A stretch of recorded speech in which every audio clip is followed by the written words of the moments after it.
Welcome back, and let's take you to the Western Cape now. Cape Town is hosting the first EPrix in Africa today. 22 drivers will be racing, hoping to win the first Formula E race on the continent. For more on the story now, we cross to SABC News reporter Corbin. Corbin, thank you so much for your time.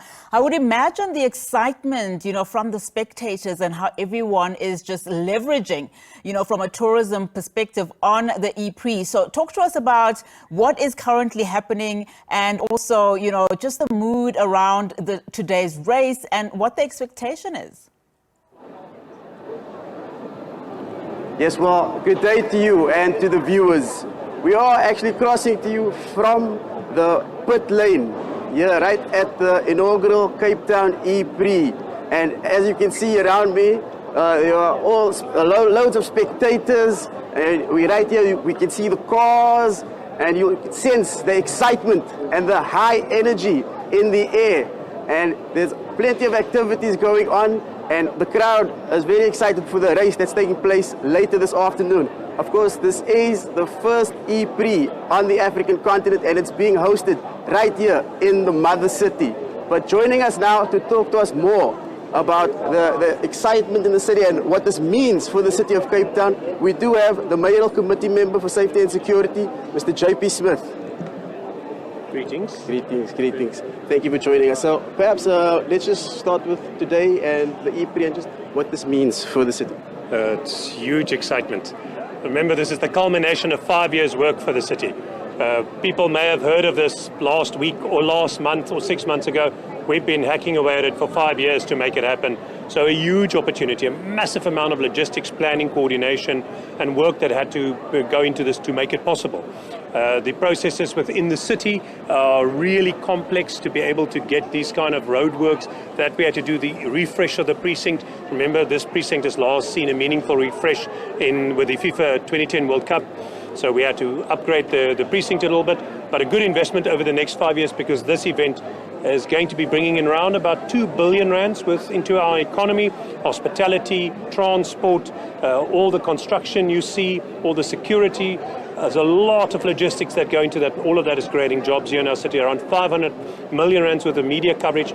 You can't directly invest that. National government, provincial government, and the city together couldn't hope to spend R500 million on media coverage for our city, driving that destination marketing, getting eyeballs on the city, all of which translates into tourists and the 350,000 jobs that depend on it. So an enormously important sector and activity, and very, very exciting that we've gotten to this point.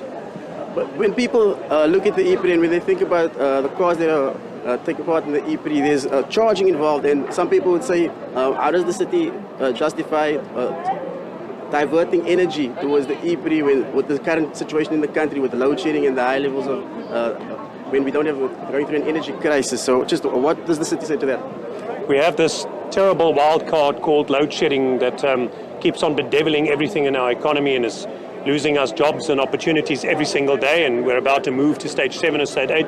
So absolutely, when you have a large event like this, you have to exempt the precinct. We do this whether it's the Minstrels event or whether it is the Cape Town Carnival. For any event, you can't have load shedding in the middle of an event where this many people are congregated in one space, because with that goes crisis. We must understand that these organizers have actually producing their own power. They've got 4 areas here that they are powering themselves because they cannot rely on the national generators. So sadly, they are having to make their own arrangements, which they're doing. Their media center, these facilities are all self-powered with their own generators. So that's a significant additional expense, which quite frankly they shouldn't have to undertake, but which, it being South Africa at this stage, they're having to. And in terms of the energy, the investment it brings to our city, there's no way you don't justify doing this. You'd be mad to forego all the opportunities that come with us. That would be total craziness. So very important for us to do this. And this is not just 1 year, this is coming for the next 4 years. So a massive opportunity for us, and it brings all kinds of other spin-offs as well. Okay. And then lastly, just what are you expecting from today, from the race, the actual race? Well, my big expectation has already been dashed this morning, and that was Calvin van der Linde winning the race. Yesterday I said every Cape Townian, the cars don't have high revving engines, so you can't use the engine noise as an excuse. We want to hear your voices screaming for Calvin. Sadly, that's not going to happen today. So I think just come out, support, cheer, post, gaan mal, just enjoy the fact that Formula E is here, and that we have such an exceptional opportunity. We have so much happening in the city this weekend. Family Festival in Wynberg, Ice Hockey Championships over this weekend at Grand West, T20's Women's Championships at Newlands. There's so much happening. Volvo Tour, Volvo Ocean Race, just here in the harbour. There's so much happening here. Really, Cape Town's events industry has revived after the misery of COVID and the lockdown, and we're well on track to getting to where we were before COVID and beyond.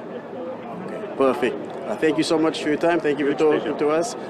That was the Mail Committee member for Safety and Security here in the city of Cape Town, JP Smith, just calling on fellow Cape Townians to come out and support the e-race, and also talking to us about this huge economic boost that the EPrix is giving the city and also the province, just generating jobs, boosting the economy, and what this could mean also for the future of EPrix and the future of the economy going forward.